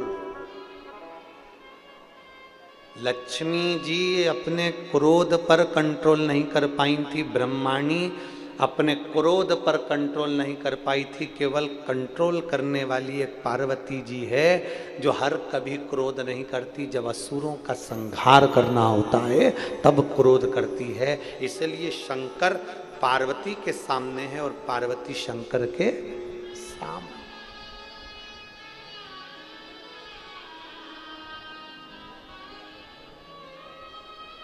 शिव जी में, मेरे भोलेनाथ जी में एक सबसे बड़ा गुण है, सबसे बड़ा गुण। कौन सा गुण है शंकर भगवान में? सबसे बड़ा गुण शंकर भगवान का, सबसे बड़ा गुण। चलो बोलो जरा, परतवाड़ा वाले बताओ, शंकर भगवान का सबसे बड़ा गुण कौन सा है? सबसे बड़ा गुण शिव जी का एक सबसे बड़ा गुण कौन सा है? उनका गुण है, शंकर भगवान केवल एक ऐसे देवता हैं जिन्होंने अपनी पत्नी की भी पूजन करवा दी। शंकर भगवान एक ऐसे देवता हैं जिन्होंने अपने बेटे की भी पूजन करवा दी।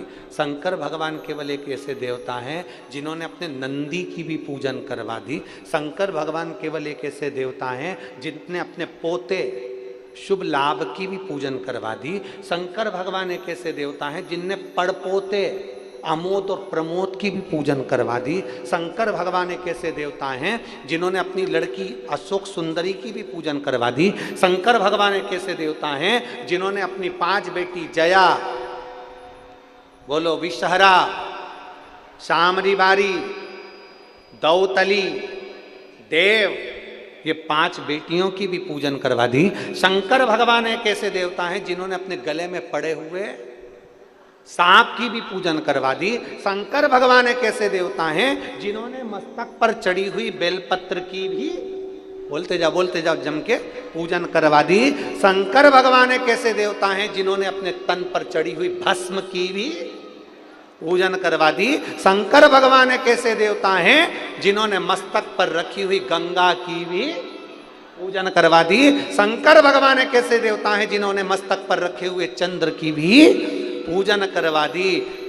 और शंकर भगवान एक ऐसे देवता हैं जो शंकर का नाम हमेशा लेता रहता है, एक लोटा जल चढ़ाते रहता है, दुनिया में देवाधिदेव महादेव उसकी भी पूजन करवा देते हैं।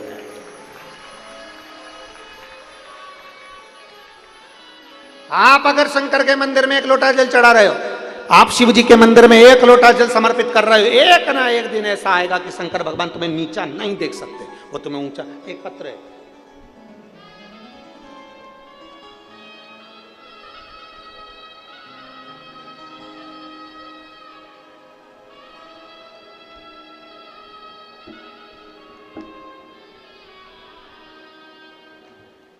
अक्षय श्री किशन चबरे, चिखली तालुका चिखली, जिला बुल्ढाना। कहीं बैठे हो तो हाथ हिला सकते हैं, आप ही हैं। श्री शिवाय नमस्तुभ्यं। एक लाइन आपने लिखी है बेलपत्र के लिए, आजा आजा। अक्षय किशन चबरे,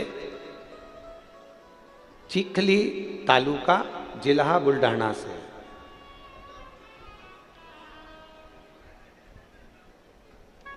बाबा, चिखली जिला बुल्ढाना का रहने वाला हूं। मैं प्राइवेट कंपनी में जॉब करता था। पिछले साल मेरी शादी हो गई। मैं 4 से 5 साल से सरकारी नौकरी के लिए कोशिश कर रहा था। बाबा, सत्य मानो तो मेरा मन पहले कथा में नहीं था, नहीं सुनता था। मेरी माँ कथा सुनती थी और मेरी पत्नी ने, जिसके साथ मेरी शादी हुई, मेरी पत्नी शंकर जी पर और आप पर पूरा भरोसा करती है। मैं भले ना करूं पर मेरी पत्नी आप पर पूरा भरोसा करती है और उसने पशुपतिनाथ का व्रत किया। गुरुदेव 5 सोमवार व्रत किया। मेरा इस बात पर कोई भरोसा नहीं था। बाबा शायद जैसा मैं हूं ना, ऐसे दुनिया में और भी लड़के होंगे जो आप पर भरोसा नहीं करते होंगे, पर मेरा भरोसा, जैसा मेरी पत्नी ने पशुपति व्रत करा, पर मेरा उस पर भरोसा नहीं था। पत्नी कहती है तुम चिंता मत करो, तुम तुम्हारी प्राइवेट जॉब करो, मेरा काम है भगवान शंकर को मनाना, मेरा बाबा मेरी सुनेगा जरूर, तुम्हारी सरकारी नौकरी तो अब लग के रहेगी चाहे कुछ भी हो जाए। मेरी पत्नी ने फिर वापिस व्रत किया। मैंने उसको मना किया मत कर, कुछ नहीं होने वाला, फिर उसने नहीं माना।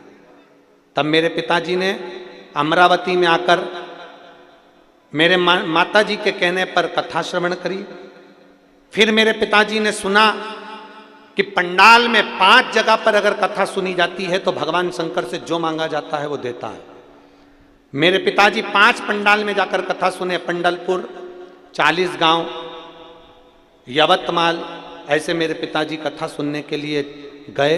और बाबा का मैं क्या गुणगान करूं गुरुदेव, मेरे बाबा ने ऐसी कृपा करी कि मेरे बाबा, पिताजी सीहोर में कथा सुनकर आ रहे थे और मेरे पास में सरकारी नौकरी का ज्वाइनिंग लेटर आ चुका था। मैं बाबा को यहाँ धन्यवाद देने के लिए आया हूँ। क्या बाबा सुनता है गुरुदेव? क्षमा चाहता हूँ, आप पर विश्वास नहीं करता था, पर जान गया कि कथा आप नहीं करते, कथा तो मेरा देवाधिदेव महादेव करता है। लाइन अच्छी है, आप और हम गुनगुनाएंगे।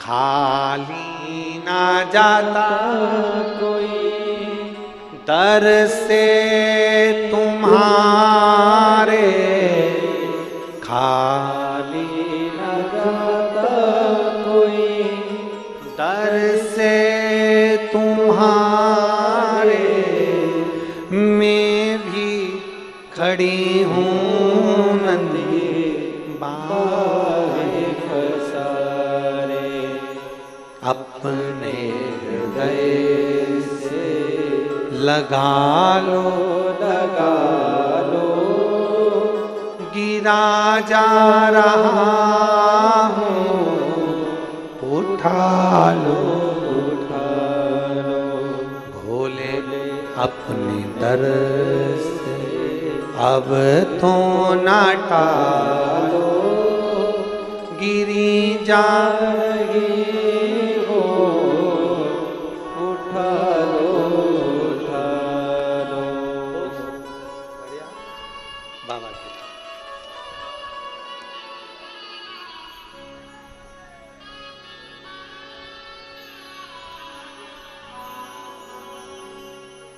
रोइए नहीं, अब तो खुश होइए, अब तो हो गया बाबू का सिलेक्शन, अब तो बधाई, बधाई ना को, बस तो खुश हो, अब तो रोना नहीं, आंसू, प्रसन्न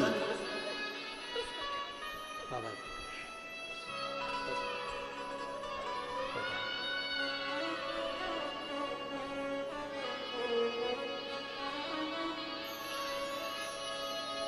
एक पत्र और बड़ा सुंदर है,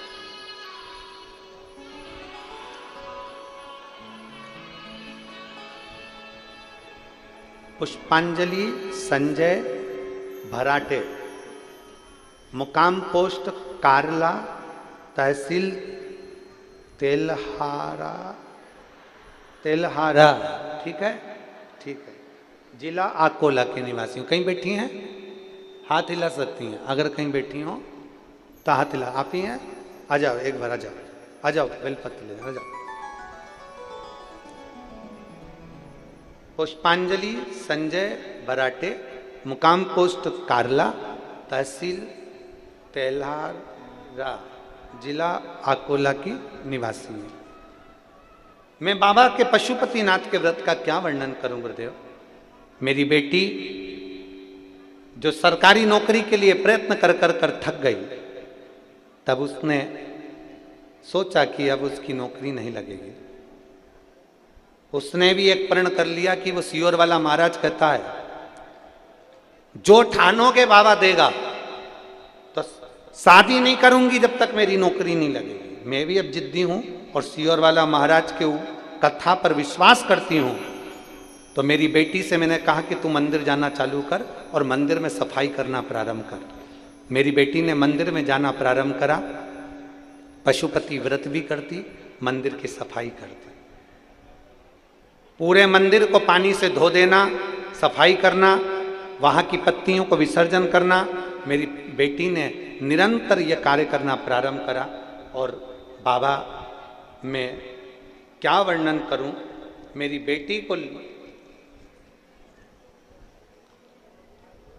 बेटी ने एक एग्जाम दिया था जिसका रिजल्ट कई सालों से नहीं आया था।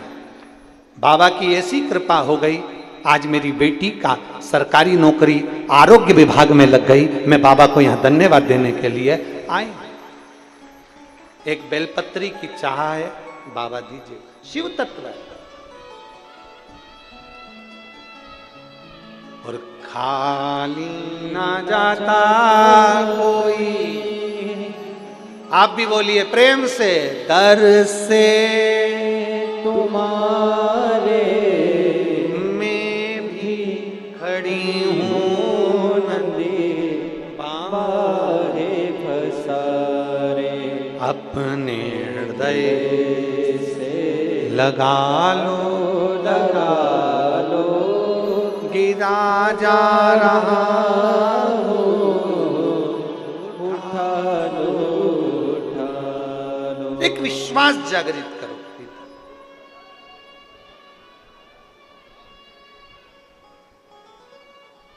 बैसाख का महीना है, चिलचिलाती हुई गर्मी है, सूरज की रोशनी इतनी तेज पड़ रही है कि कोई बाहर निकलने को तैयार नहीं है। ये लाखों की संख्या में आप लोग कथा सुनने के लिए आए हो। मेरा बाबा खाली नहीं भेजेगा, इतना भरकर भेजेगा कि 3 महीने में तुम भी पत्र लिखकर भेजोगे कि बाबा ने हमको छप्पर फाड़ कर लौटा दिया।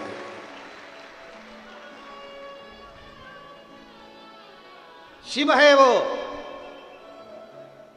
खाली नहीं छोड़ता, दिए बिगर नहीं रहता। बस उसका अनुमोदन जब हम करें, उसका स्मरण जब हम करें, उसको जब हम दिल में बिठा लें, तो वो भी हमको इतना हृदय से लगा लेता है कि खाली नहीं छोड़ता। देवऋषि नारद के भीतर के संशय को मिटाने के लिए वो नेत्र खोल लेता है। नेत्र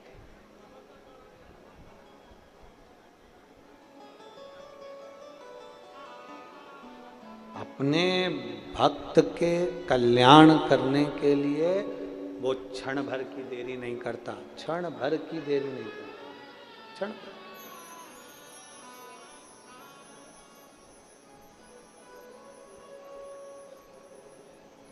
थोड़ा अगर कोई काम बहुत अटका हुआ है,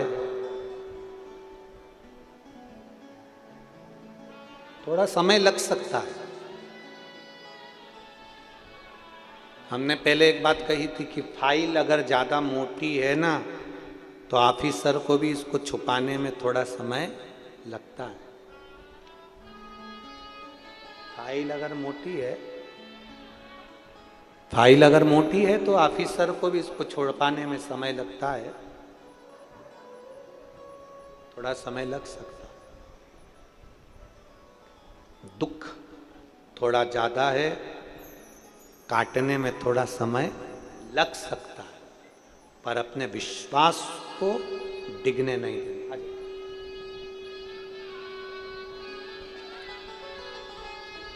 पुष्पांजलि, बधाई आपको, आपकी बेटी का जन्म।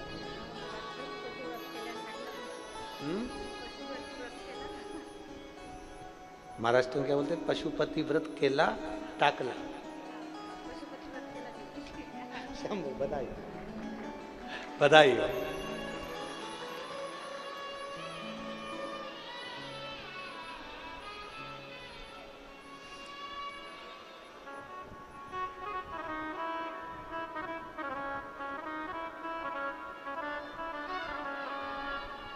ओ रिश्ता तेरा मेरा सबसे प्यारा,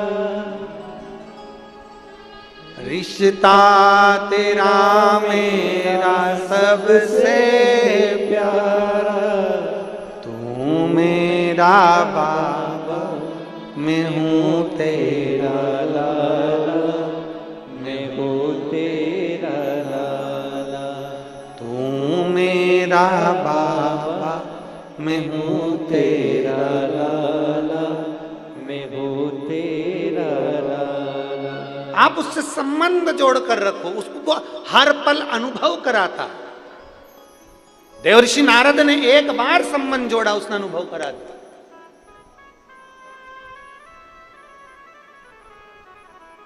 ब्रह्मा जी के मन में संशय था, भगवान नारायण के पिता कौन है? पूछ लिया कौन पिता? भगवान नारायण ने कह दिया देवाधिदेव महादेव मेरे पिता। संशय है।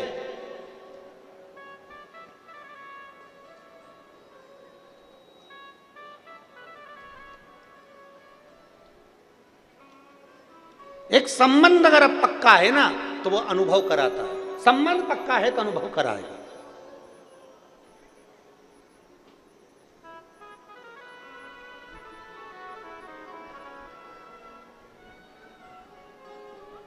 एक माता जी ने लिखा है अपने पत्र में,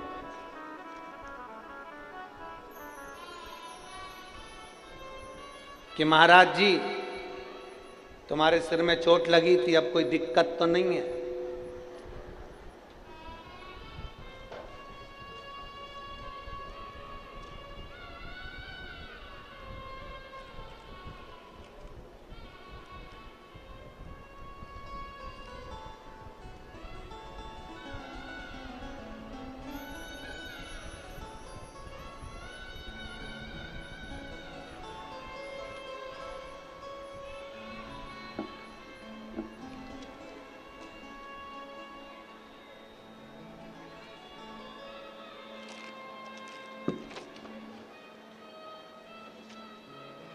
नाम का ढूंढूं उसका।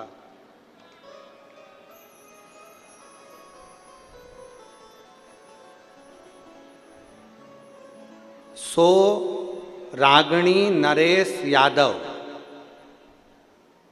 मुकाम नागपुर, छोटा ताज बाग की रहने वाली हूं। कहीं बैठी है? कहीं बैठी हो तो हाथ हिलाना जरा। बैठी है? कहाँ बैठी? धन्यवाद, प्रणाम आपको। उन्होंने सबसे पहली लाइन लिखी है, जरा कैमरे वाले जरा बताओ। सबसे पहले तो ये बताओ पंडित जी, आपको कोई तकलीफ तो नहीं है? सिर में चोट लगी थी, बाबा महाकाल के मंदिर में गुलाल फेंकी थी तब आग लग गई थी, और उसके तुरंत बाद आपके सिर में चोट लग गई। हमें तो लगा कि क्या पता क्या हो रहा है। हम तभी समझ गए थे कि कुछ ना कुछ बाबा की ही मर्जी है। अब बताओ तुम कैसे हो? जब मेरी जीजियां इतनी अच्छी हैं तो भाई भी अच्छा ही होगा।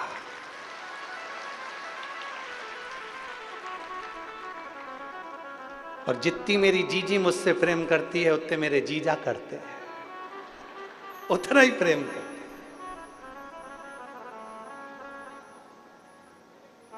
कल भी एक पत्र था, तुम चांगला है। कल भी एक पत्र था, तो बैठो बहन बैठो, प्रणाम प्रणाम।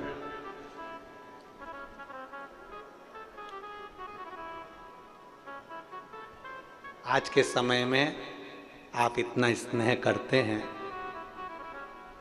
कौन किसको पूछता है? आपका स्नेह आपने दिया और मेरी जीजियों ने इतना पूछ लिया, समझ लो अपने भाई की उम्र तो वैसे ही बढ़ गई, वैसे ही बढ़ गई। ये स्नेह है आप, ये प्रेम।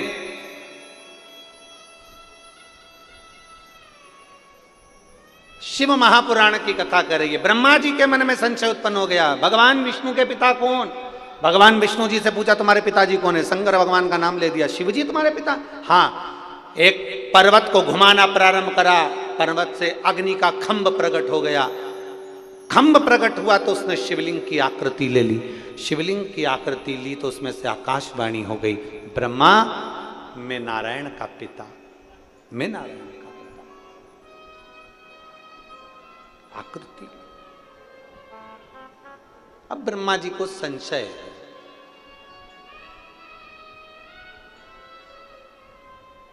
कई लोग प्रैक्टिकल करते हैं और प्रैक्टिकल करने का प्रयास करते हैं, क्या ऐसा हो सकता है? क्या बेलपत्र चढ़ाने से ऐसा हो सकता है? क्या शंकर जी को धतूरा चढ़ाने से ऐसा हो सकता है? क्या शंकर भगवान को बैसाख के महीने में जल चढ़ाने से ऐसा हो सकता है? क्या बेलपत्री खाने से रोग की मुक्ति हो सकती है? आप प्रैक्टिकल करते हैं और करना चाहिए। जरूर एक पत्र है,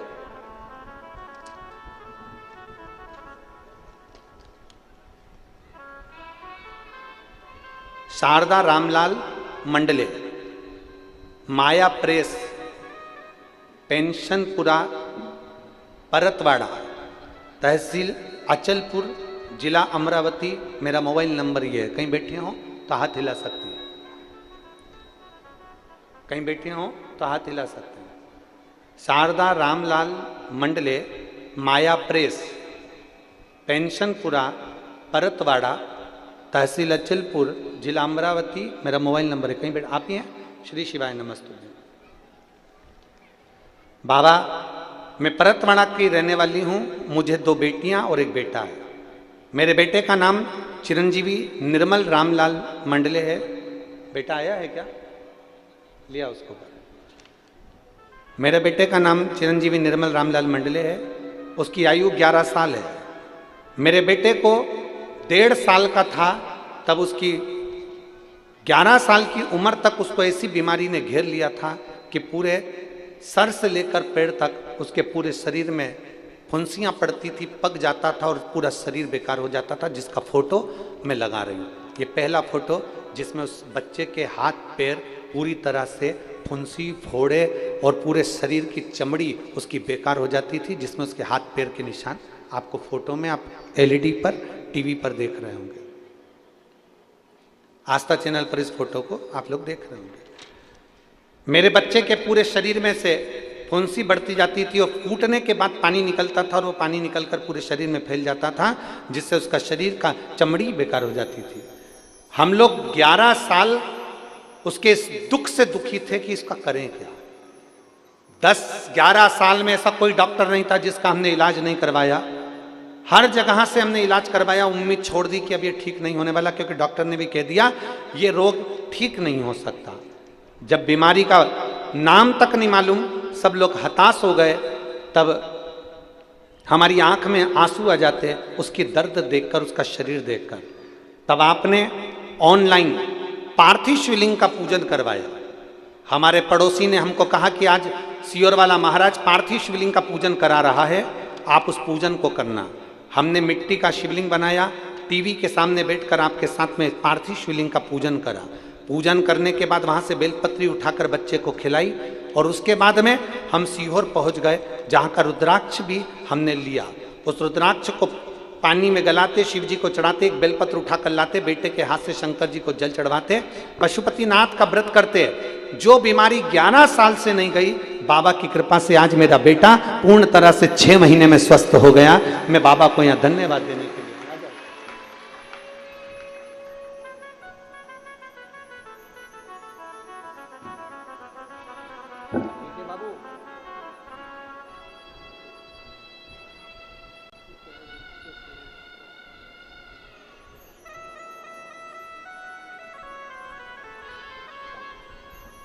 रोज मंदिर जाना, जल चढ़ाना, बेलपत्र खाना, ठीक है, और शिव जी का नाम लेना। जल्दी पूरा शरीर, अब बच्चे के शरीर में से अब कोई फुंसी नहीं हो रही। 6 महीने से अब बेटा ठीक है, अब उसका शरीर की चमड़ी भी अच्छी आना प्रारंभ हो गई। जोरदार ताली बजाकर देखो, उसके शरीर का जो रोग था, पूरे शरीर से पानी बहता था, पूरे शरीर से उसके फुंसियाँ होती थी, पक जाती थी, वो पूरा शरीर बेकार हो गया। 6 महीने से बाबा कृपा करी है बाबा ने, अब शरीर ठीक है। जो 11 वर्ष से तकलीफ भोग रहा, सारी समस्या का हल बाबा को जब हम दिल से समर्पित करते हैं तो बाबा सुनता है।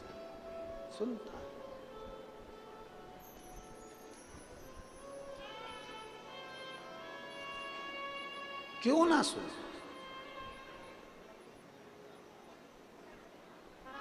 और मैंने तेरे ही भरोसे बाबा, तेरे ही भरोसे हवा बिच उड़ती जावांगी बाबा, डोर हर तो छड़ी ना में कटी जावांगी भोले मैं तेरी शंभो मैं तेरी हवा बिच उड़ती जावांगी बाबा, डोर हर तो छड़ी ना में कटी जावांगी। शिव की शरणागति दुख नहीं दे सकती, सुख ही दे। अभी कथा में कहा भोलेनाथ जी का सबसे बड़ा गुण एक है, बेटे की पूजन करवाई, पत्नी की पूजन करवाई, पोते की पूजन करवाई, बेटियों की पूजन करवाई। शंकर जी का सबसे बड़ा गुण है, मेरे महाकाल राजा का, मेरे कुबेरेश्वर महादेव का सबसे बड़ा गुण है, जो शंकर का भजन करता है मेरा भोलेनाथ उसकी भी जगत में पूजन करवा देता है। वो देव अधिदेव महादेव, चोर को कुबेर बनाता है, सहज नहीं शिव। ये आप लोग इतना लाखों की संख्या में आए हो, पंडाल भर भर के बैठे हुए हो, धूप में बैठे, पेड़ों के नीचे बैठे हुए हो, गाड़ी की छांव में बैठे हुए हो, दुकानों के अंदर बैठे हुए हो, ये तुम्हारा भरोसा, ये तुम्हारा विश्वास खाली नहीं जाएगा।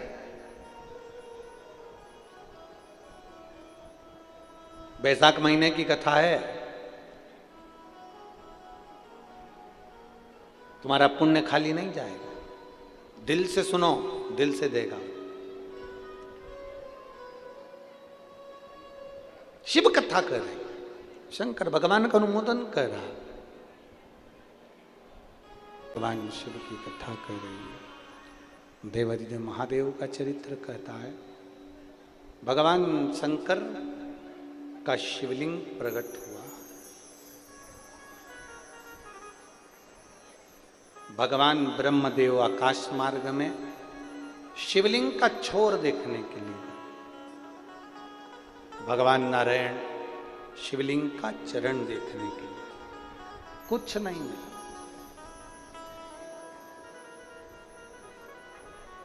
माता, पिता और गुरु, इनके दिल की गहराई को नापना बहुत कठिन।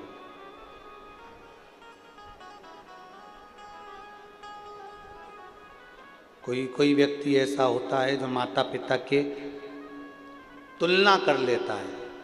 हमारी मम्मी बड़े को ज़्यादा चाहती है कि छोटे को ज़्यादा चाहती है, हमारे पिताजी बड़े को ज़्यादा चाहते हैं कि छोटे को ज़्यादा चाहते हैं, ये तुलना कर सकते हैं। पर शिव महापुराण की कथा कहती है कि माता पिता और गुरु की दिल की गहराई को नापना बहुत कठिन, बहुत कठिन।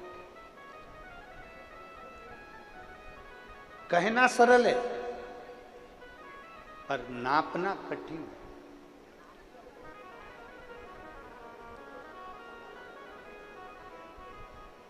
जब किसी व्यक्ति की किडनी, लीवर कुछ भी डैमेज हो जाता है,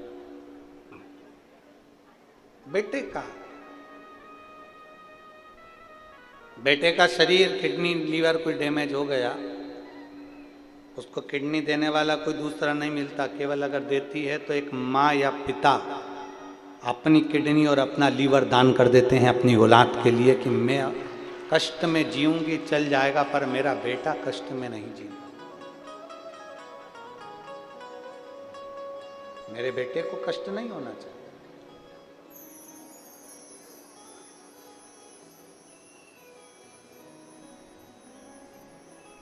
एक महिला यहां बैठी है जिसकी किडनी पूरी खराब डॉक्टर ने बता दी थी। एक बैठी हुई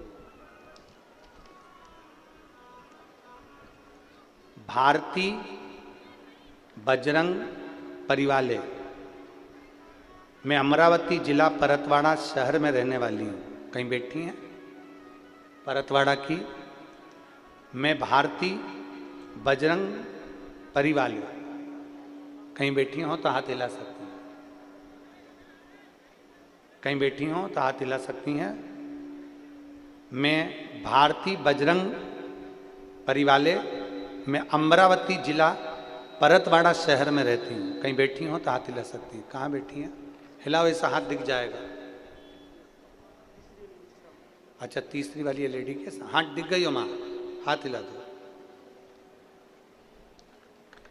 आ जाओ, एक बेलपत्र ले जाना। आ जाओ, आ जाओ धीरे धीरे। मैं भारती बजरंग परिवाले परतवाड़ा की रहने वाली हूं। मेरा मोबाइल नंबर ये है।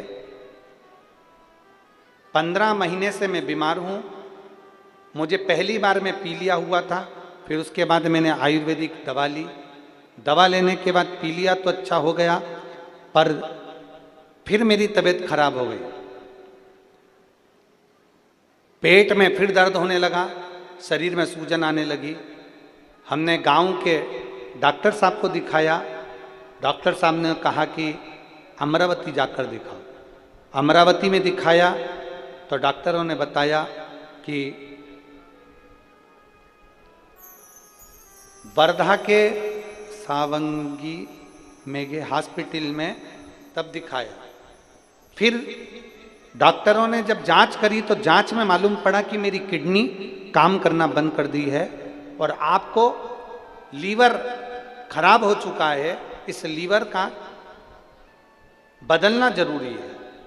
अब लीवर बदलना जरूरी है ऐसा कहकर डॉक्टर ने ऑपरेशन की तारीख दे दी।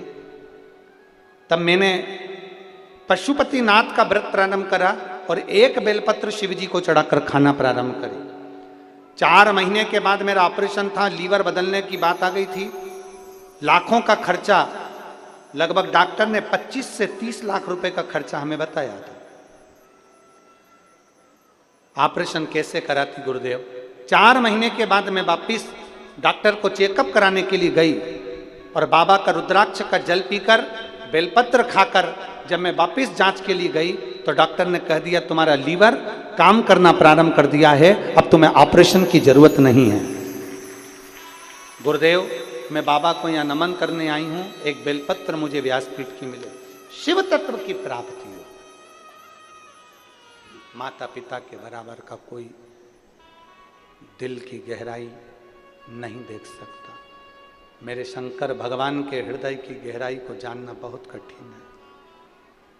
मेरे शिव जी के हृदय की गहराई को जानना बहुत कठिन, बहुत कठिन। ब्रह्मा जी नहीं माने। गौ माता ने झूठ बोला, केतकी के फूल ने झूठ बोला, ब्रह्मा जी ने झूठ बोला। तब शंकर भगवान को क्रोध आया, पैर के अंगूठे का नख तोड़ कर दिया। तब काल भैरव प्रकट होकर उस नख से भगवान ब्रह्मा जी का सिर काट देते हैं। और ब्रह्मा जी का जब सिर कटा तो ब्रह्मदेव का सिर कटने पर कर्मनाशा नदी प्रकट हुई। ब्रह्मा जी ने क्षमा मांगी। तब भगवान विष्णु के कहने पर ब्रह्मा जी के कटे हुए सिर को बट वृक्ष की गणना दी। ये जो बड़ का पेड़ होता है, बट वृक्ष होता है, ये ब्रह्मा जी के शीश से निर्मित हुआ। स्तुति गाई है भगवान ब्रह्मदेव ने, प्रार्थना करी ब्रह्मा जी ने, निवेदन करा ब्रह्मदेव ने। सारे देवता मिलकर भगवान शंकर की गुणगान करते हैं। तब ब्रह्मा विष्णु महेश तीनों मिलकर सुंदर सृष्टि निराकरण को आगे बढ़ाते हैं। भगवान ब्रह्मा विष्णु महेश पधार रहे हैं, जोरदार ताली बजाएं।